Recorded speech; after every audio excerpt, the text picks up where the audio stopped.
Bagyong Christine lumalakas habang papalapit sa Pilipinas.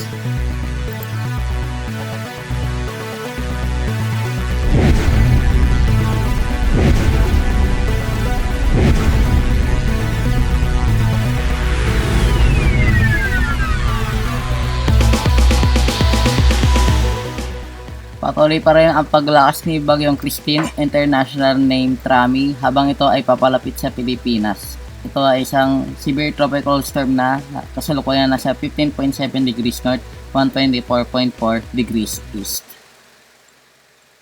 Sa ngayon, patuloy pa rin ang pagdala nito ng ulan sa ating bansa at inaasahan mas dadami pa ito mamayang gabi.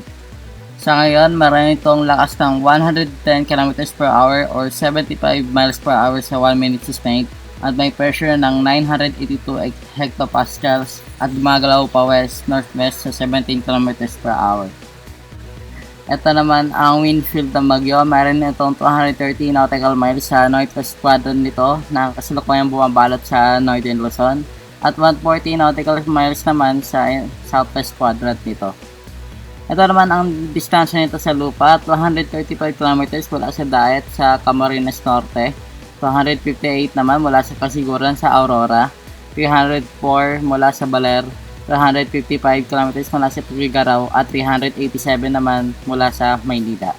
Ay sa baba ang lahat ng mga warnings. Kasalukuyan nakataas ang signal number 2 sa maraming parte ng Northern Luzon at inaasahan dadami pa ito sa susunod na 11 AM na update ng Pag-asa pagkatapos ng video update nito.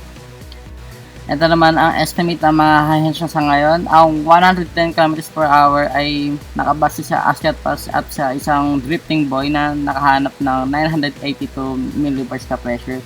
Ang GMA at Pag-asa ban ay nasa 85 km per hour sa ngayon. Ito naman ang storm surge warnings na inilabas ng Pag-asa ngayon. May kita ang orange na linya na inaasahang 2 to 3 meters ang mararanasan ng mga coastal areas sa susunod na ilang oras. At ito naman ang JTWC forecast, inaasahan tatama na ito sa susunod na 12 oras. At pagkabalik dito sa South China Sea ay magre-re-intensify na ito pero kakaunti na lamang at hindi aabot sa typhoon status. Ito naman ang sea surface temperatures o init ng karagatan. Christine ngayon ay kasalukuyan nasa 28 to 30 degrees Celsius na init ng karagatan. At patuloy ito hanggang sa paglandfall nito sa Luzon at pagkabalik dito sa South China Sea ay mukhang mainit rin ang temperatura para sa pag-intensify nito.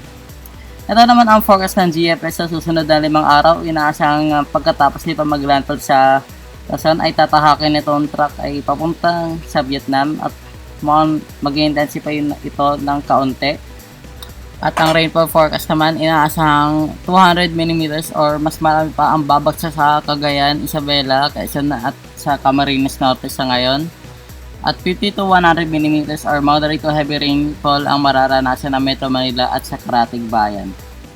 Ito naman ang model comparisons. Inaasahan ng mga models na tropical storm status ang paglandfall ni Christine mamayang gabi o bukas. Ang shear inaasahang mataas pa rin ito hanggang sa paglandfall nito. Ang sea surface temperatures inaasahang bababa ito habang papunta si Christine sa Vietnam at ang relative humidity naman ay mukhang mababa naman ito sa paglandfall nito at pagkabalik sa South China Sea. Ito naman ang satellite imagery ni Christine sa ngayon. Makikita ang sirkulasyon nito hindi pa organisado kumpara sa isang traditional na bagyo. Pero patuloy pa rin ito nagpapadala ng ulan sa may Bicol region. Patuloy pa rin ang pagdala ng ulan ni Christine sa Pilipinas at nakatala ng 529 mm na ulan ang Daet sa may Camarines Norte na mas marami pa kaysa kay Ondoy. Inaasahan patuloy pa rin ang ulan kaya manatiling nakatantabay sa advisories ng inyong Pag-asa Regional Services Division at pag-ingat po tayong lahat. Check out our new look cyclone tracker on the Force 13 website for the latest up-to-date information. You can also find us, of course, on our YouTube channel, search Force 13, and also on Facebook and Twitter, Force 13 at Force 13 on Twitter for the latest updates. You can also help the project become even better by becoming an Ultimate Fan on YouTube. To see the full list of Ultimate Fan benefits and to join, visit youtube.com/Force13/join. With a special thanks to our top supporters this month. You can also check out our growing merch store so you can show Force 13's colours wherever you go.